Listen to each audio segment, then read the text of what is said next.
আসসালামু আলাইকুম। আমি অ্যাডভোকেট শফিকুল ইসলাম লিওন। আজকে আমি আপনাদেরকে একটা দলিল দেখাবো। এই দলিলের মাধ্যমে আপনারা জানতে পারবেন কিভাবে একটা দলিল পড়তে হয়, জানতে হয় এবং বুঝতে হয়। আমরা অনেকে আছি যারা অনেক পড়াশোনা জানি, আমাদের বিভিন্ন সার্টিফিকেট আছে, কিন্তু আমাদের জমি সংক্রান্ত যে কোনো ব্যাপারে আমরা খুবই অজ্ঞ। সেই ক্ষেত্রে আমরা কিভাবে বুঝবো যে একটা দলিল কেউ আমাদেরকে পড়তে দিলে যে এই দলিলটার ভিতরে কি আছে। আমরা সাধারণত দেখি যে কেউ যদি হঠাৎ করে আমাদেরকে একটা দলিল পড়তে দেয়, তাহলে আমরা ভয় পেয়ে যাই, যে আসলে মনে করি যে দলিলটা পড়তে পারবো না। আসলে একটা দলিল পড়তে হলে, জানতে হলে, যদি আপনারা আমার এই ভিডিওটি দেখেন এবং ফলো করেন, অবশ্যই আপনারা একটা দলিল যে কোনো সময় যে কোনো ধরনের দলিল আপনারা বুঝতে ও জানতে পারবেন।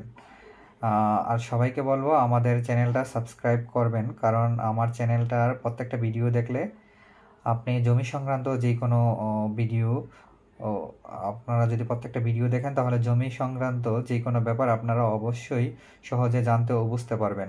এই যে দেখেন এই দলিলটা সাধারণত 9 পৃষ্ঠা। আমি আপনাদেরকে দেখাচ্ছি।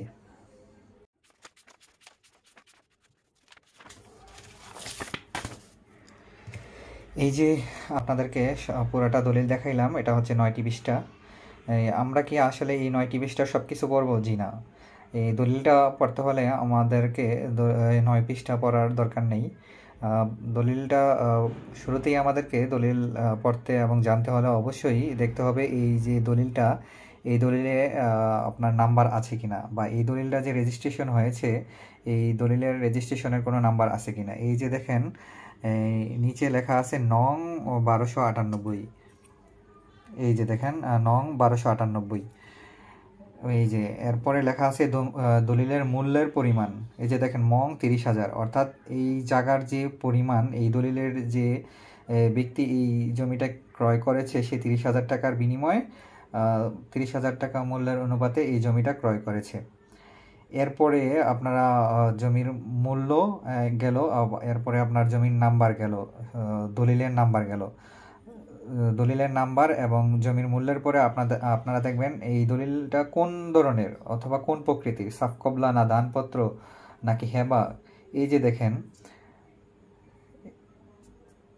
30,000 টাকার নিচে লেখা আছে সাফকবলা দলিল, অর্থাৎ এই জমিটা হচ্ছে একটি সাফকবলা দলিলের সহিমোহরি নকল। এই যে কিভাবে বুঝলাম সহিমোহরি নকল? এই যে দেখেন এখানে লেখা আছে এই যে সহিমোহরি নকল। এই যে দেখেন সহিমোহরি নকল লেখা আছে।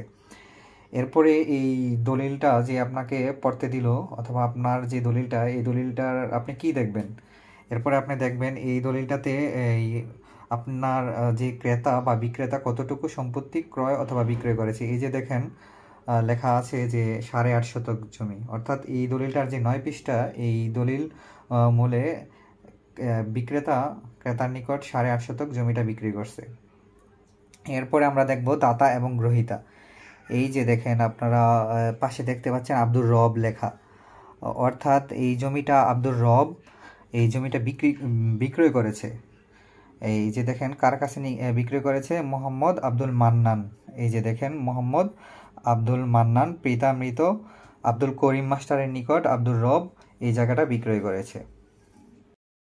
এরপরে আমরা এই দলিলে লাস্ট আরও নিচে কয়েকটা পৃষ্ঠা আছে। এরপরে আমরা জমির যে সব কিছু জানলাম, 8.5 শতক এবং জমির এই দলিলের নাম্বার এবং এই দলিলটা কোন ধরনের। কিন্তু এই দলিলে আপনার তফসিলের মধ্যে দাগ নাম্বার দেখতে পাবেন। এই যে দাগ নাম্বার প্রথমে লেখা আছে, দেখেন এই যে 1 নাম্বার, এই যে 1909, এরপরে 1929, 1909 দাগে আপনার জমি বিক্রয় করেছে 27 শতকের আন্দরে 5.5 শতক। এই যে 2 নাম্বার দেখেন 1929 দাগে কত শতক বিক্রি করেছে? 24 শতকের আন্দরে 1 শতক। এখন কত হইলো তাহলে? 5.5 আর 1 6.5 শতক। এরপরে দেখেন এই যে 6.5 শতক। এরপরে লেখা আছে উক্ত খতিয়ানে বিকৃত মোট ভূমি এই 8.5 শতক। এই যে দেখেন 6.5 শতক এবং আরও 2 শতক বিক্রয় করেছে, এই মোট হলো 8.5 শতক। এই যে আব্দুর রব আব্দুল মান্নানের নিকট এই দাগগুলোতে আপনার জমি বিক্রয় করেছে। আজকের মতো সবাইকে ধন্যবাদ। পরবর্তীতে আপনারা কী ধরনের ভিডিও পেতে চান আমাকে অবশ্যই কমেন্ট করে জানাবেন, অথবা আমাদের যোগাযোগের শর্তাবলী দেখে আমাদের সাথে যোগাযোগ করতে পারবেন।